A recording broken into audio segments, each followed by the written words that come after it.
All right, guys, so here's the next video. So last time we ended with the conversation of how life replicates through cell division. So now we're gonna go into how life processes information and and the energy that's required. So the chromosomal theory of inheritance was proposed by Sutton and Boveri. And this says that hereditary or genetic information is encoded in genes, and genes are located on chromosomes. So in the 1950s, it was established that chromosomes were the molecules deoxyribonucleic acid, so DNA. And so the DNA is the hereditary material. The genes are segments of DNA that code for cell products. So if you're thinking about the relationship between DNA and chromosomes, you can picture the chromosome being like the X chromosome, and then the DNA would be like the band or the oh, a band within that X chromosome. Okay, so DNA is arranged in a double helix where each strand is made up of four building blocks. So the building blocks are A, T, C, and G. The sequence of this code is like you can picture that as letters in a word. And so DNA carries or it encodes information that's needed for the organism's ability to grow and reproduce. So the structure of DNA or the shape of it was proposed by James Watson and Francis Crick with the help of the research by Rosalind Franklin. So they proposed that DNA was arranged in a double helix or double stranded helix, where the DNA forms the backbone and the base pairs form the interaction within.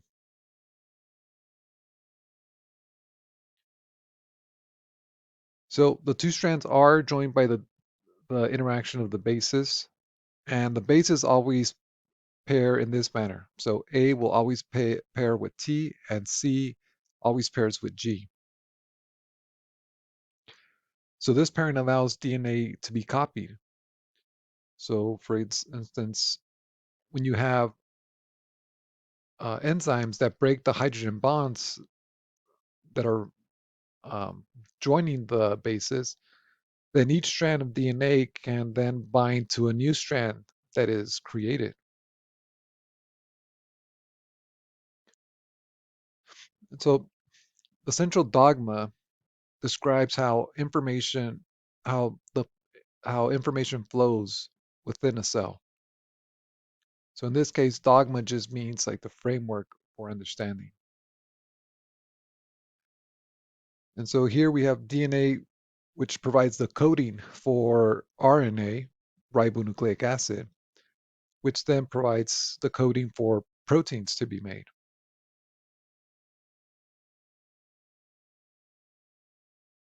And so here we look at a diagram of a eukaryotic cell, and we start at the nucleus where the DNA is housed. And obviously this diagram is just made for simplicity. You would find more DNA within the nucleus. But here, so from the DNA, that would code for the messenger RNA, which is shown here in yellow. And so the messenger RNA would then travel from the nucleus of the cell and then into the cytoplasm of the cell. And here, the messenger RNA then decodes for specific proteins. Okay. So, for instance, the you know physical traits. So it could be like the skin on a salamander, the nails, the eyes, things like that.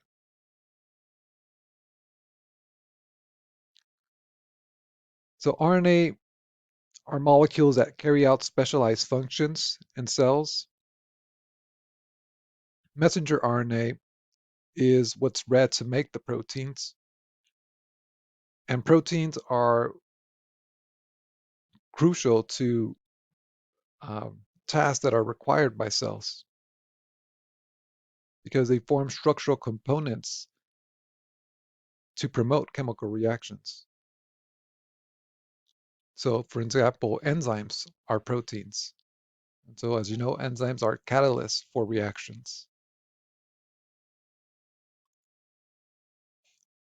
So, DNA is copied to pass genetic information from cell to cell or from parent to offspring. And the copying of DNA is highly accurate. But what would happen if a mistake is made? Well, the DNA sequence changes may lead to changes in proteins because, as we reviewed, the DNA is what provides the code to the mRNA. The mRNA is the messenger that brings the code from the nucleus to the cytoplasm, and then in the cytoplasm, that decodes to form the proteins. But if you change something in the DNA, then obviously that's going to cascade down. So that'll result in changes in the proteins.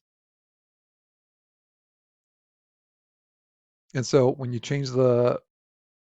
make changes to the proteins, that could change the outward appearance of the the outward appearance is the product of proteins produced.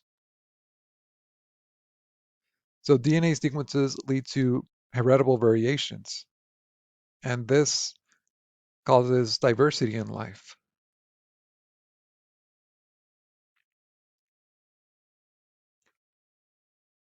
So chemical reactions that take place inside of the cell, they require energy. And organisms have two fundamental nutritional needs. They need to acquire energy in the form of ATP, and they also need to acquire molecules that they can use as building blocks for things like DNA, RNA, and proteins. And how organisms are able to acquire energy is essential to the diversification of life because that allows for different organisms to have different niches.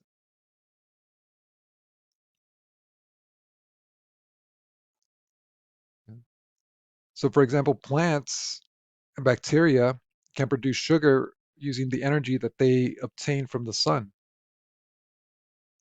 And they use that sugar to make ATP, or they store it in energy rich molecules like starch or carbohydrates. And they can use the molecules absorbed by the environment as food.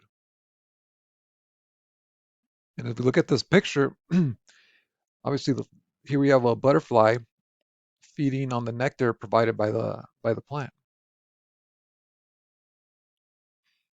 Okay. All right. And so we'll pause here and then we'll continue with life evolves on the next one.